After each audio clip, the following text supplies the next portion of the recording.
Hello everybody, my name's John Campbell. I'm Chief Constable of Thames Valley Police, and I thought I would give you an update in regard to how Thames Valley Police is responding to the current coronavirus challenges.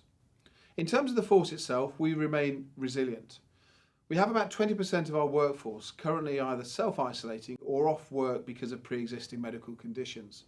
That's about normal for any of the organisations at the current time. I am pleased to say that over the last few days we've had 500 of our own staff come back into work, having previously been self-isolating.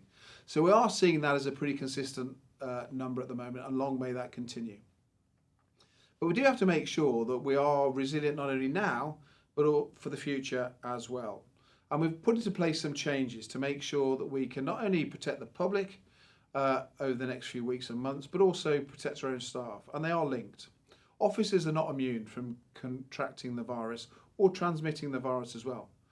We've merged some of our teams together to give us a greater resilience in some of our patrol and response teams as well. But we're also keeping a reserve of officers available to us at short notice, so that if we do get a surge in demand, then we can call them in and they can deal with that very, very quickly. We've also asked whether or not any recently retired officers would want to come back and work with us over the next few weeks and months. And we've had over 200 officers make contact, and my thanks to them. We also have available to us special constabulary officers, and they're also being held in reserve. And that's important because it means that they're not going to get the virus, or we can protect them as much as possibly we can, and also they're therefore not going to be potentially transmitting it to their colleagues or to any of the members of the public that they work for. Let's talk a little bit about demand.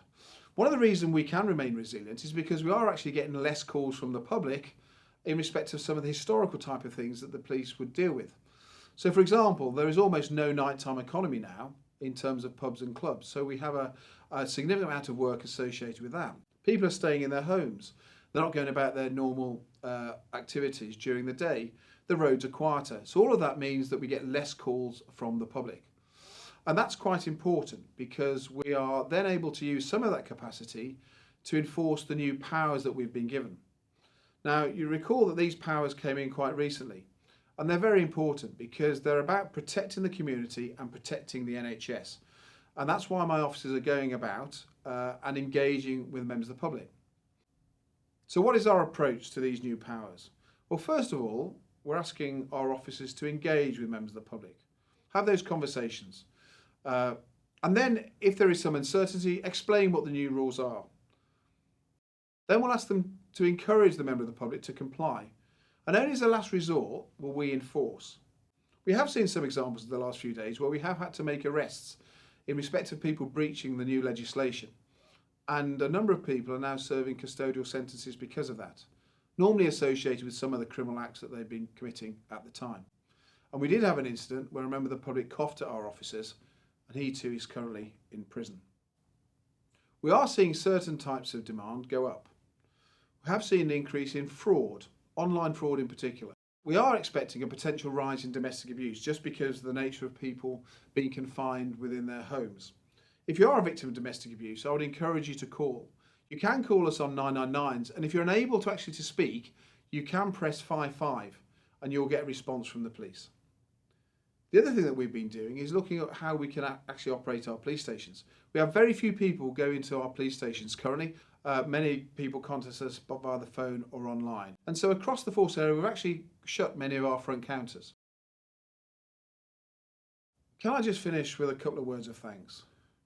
Thank you to all of my staff, in whatever role they're doing, for being there and continue to do all they can, willingly and enthusiastically, to protect us all. Save lives and protect the NHS. But can I also thank you, members of the public from across the Thames Valley.